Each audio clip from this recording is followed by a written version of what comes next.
Okaeri, welcome back to my channel, Made Between the Pages. My name is Taylor, and today we're going to be doing a review for House of Sky and Breath, which is book 2 in Sarah J Maas's Crescent City series.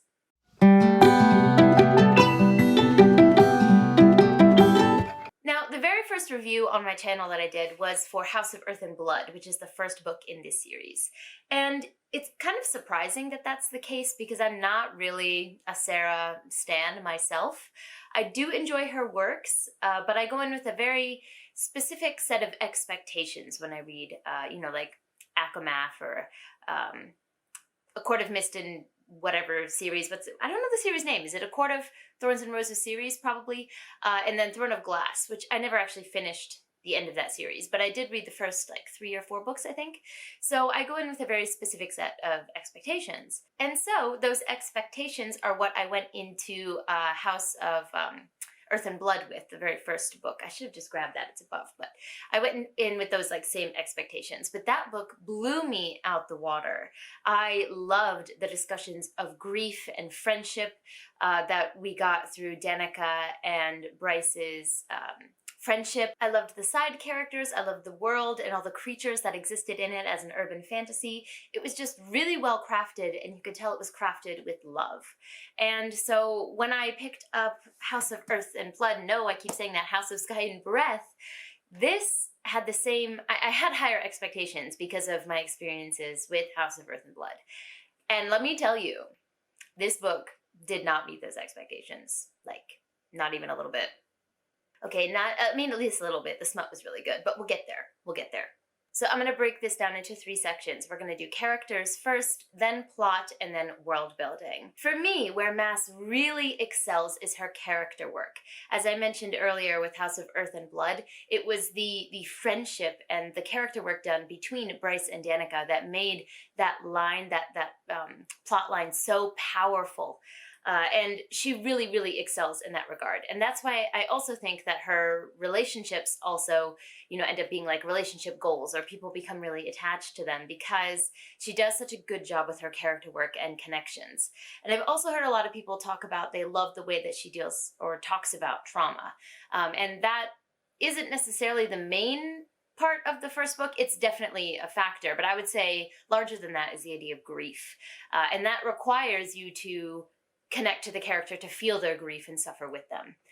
This book, it's like Sarah forgot that that's what she's good at, because the characters in this book, our 2 main characters, Bryce and Hunt, I like them less after reading this book than after reading the first book. And that's not the direction that that's supposed to go. My connection is supposed to only increase, as we move through the series.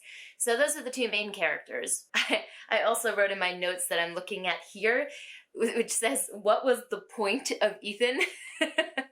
And I feel that so much. Why was he in this book? The only thing this man did is at the end act with no logic and just do something that made no sense whatsoever in order to move the plot along. I'm gonna keep this spoiler free, but what was the point of Ethan? He just moped around and was sad, and he didn't need to be in this book. He really didn't need to be. But if we're gonna go on a rant about a character, don't get me started on Therion, however the hell you say his name.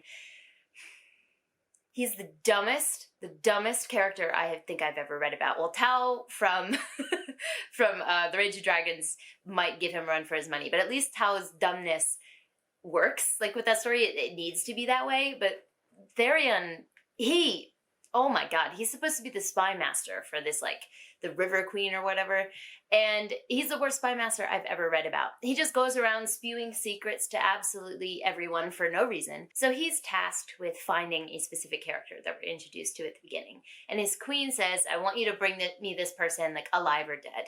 And so he's, off on his little mission, and then for no reason whatsoever except that our main characters need to be involved in this plot for it to work with the story, Maas just has him come to Bryce and everyone else that's over chilling at her house and just tell them everything and say, so on the off chance that you can help me, can you help me? And I'm like, what? Any of these people could just go tell all of this information that you just said. So basically our main characters are strong-armed into this plot by Maas for no reason whatsoever. And then there's supposed to be this plot line where he's like feels trapped by the River Queen. Like he wants freedom, he wants escape. We don't know why. We don't know where he wants to go. We don't know where these feelings originated. Maas is just like, trust me, he doesn't like it in his court. And we're just supposed to take that. So I hate him. I hate him as a character. He's horribly written. And every time he was on the page, I just felt like face palming. Just no. The only characters in this book that I really enjoyed and liked and were interested in were more of the side characters. So I really did enjoy Rune. I think a lot of people have talked about him. He is Bryce's brother, and he gets a lot of really good development and page time here. And I think he's one of the only characters where Maas's skill of character development is up to its usual caliber, because I think a lot of more people are attached to him now than they were in the first book, and I'm one of those people. So he was really well done. And I also really care about and love her two female friends, Fury and Juniper, but they don't get nearly enough page time. Like, they're so interesting, and I really, really enjoyed whenever they were on page, but we only get them here and there, and that was really frustrating to me. So clearly the character work wasn't getting all the love and effort that it usually gets. So like, where's this effort going? Well, this is just my theory, but clearly Miss Sarah thought that she was going to write a high fantasy political intrigue story full of plots and twists and backstabbing and politics. And let me just say, it is not her strong suit. I think it's totally okay for an author to try something new, to have a different focus in their books as they grow as an author, but not at the expense of dropping what they know they're good at in order to try to completely change their focus in the second installment in a series.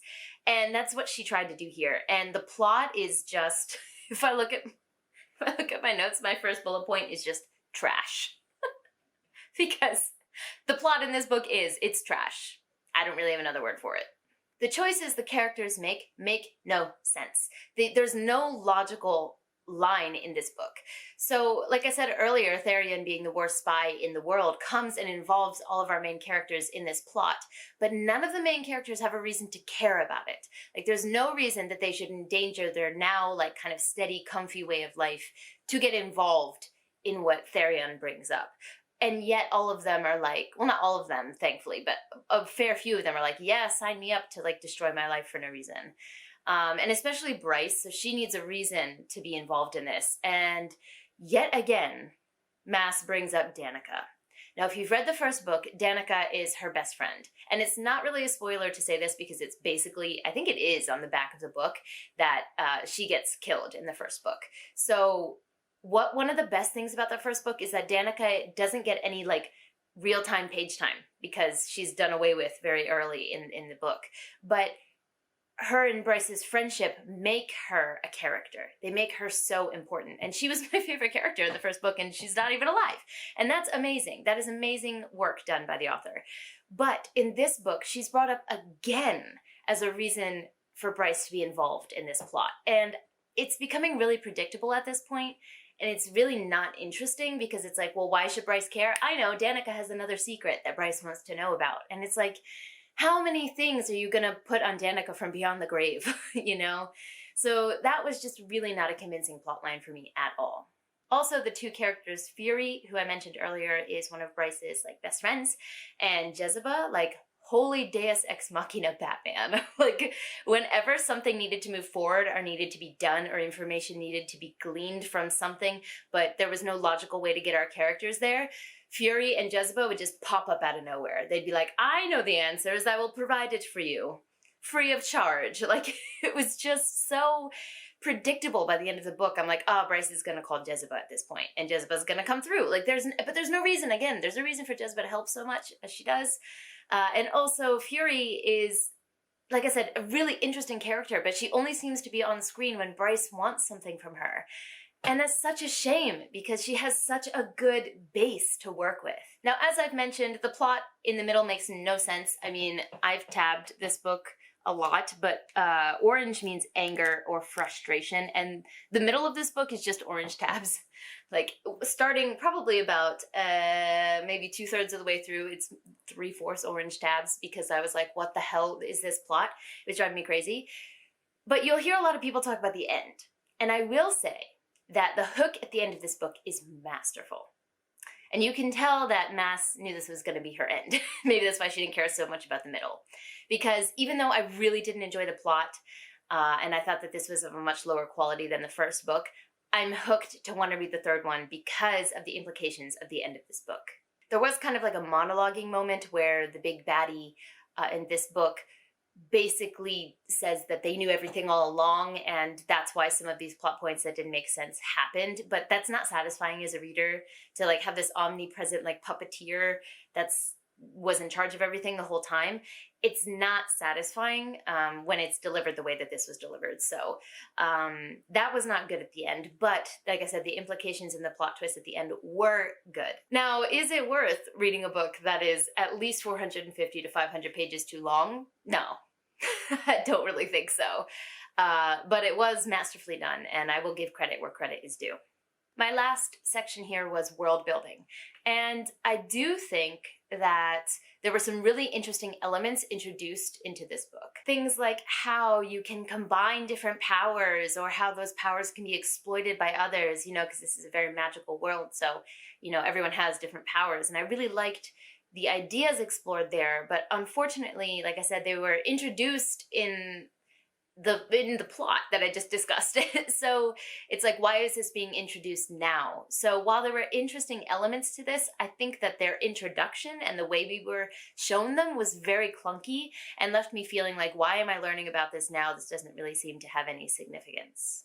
There were also mentions of like underwater worlds, like I mentioned Therion's court, like the River Queen court, and at one point we're introduced to like other like underworld courts, and also different like islands and places away from the main city that we kind of focused on in the first book. And those things really interested me, and I wish we'd spent more time, not necessarily, well, I mean, I'm the type of person who could wander around a city in a market in a new environment and enjoy pages of that description, but we didn't necessarily need to do that, but give more of a basis for these other places if we're going to introduce them in the story, you know? So that part was, again, like interesting, but not capitalized on in a way that I would have enjoyed more. So basically the world building was interesting, just wasn't masterfully presented. Let's put it that way. And actually, I'm gonna add one last little like grading section to this, which is the smut, because that's another thing that Maas is really, really known for. And I will say she delivers in this book. So the spicy scenes were deliciously spicy, and I really enjoyed them. I have heard some people say that because they don't like Bryce and Hunt, those scenes weren't interesting, and I get that. I can definitely get that. But for me, even though I like them less in this book than in the first book, I still like them as a couple. So I was able to really enjoy those scenes. So yeah, that is well done. If you like Maas's other work in that regard, you will enjoy this book as well. Overall, I originally gave this a 2.5, but after making the list of things, like my notes for this video and talking about it, it's got to go down to a 2. Like, it doesn't deserve the 0.5.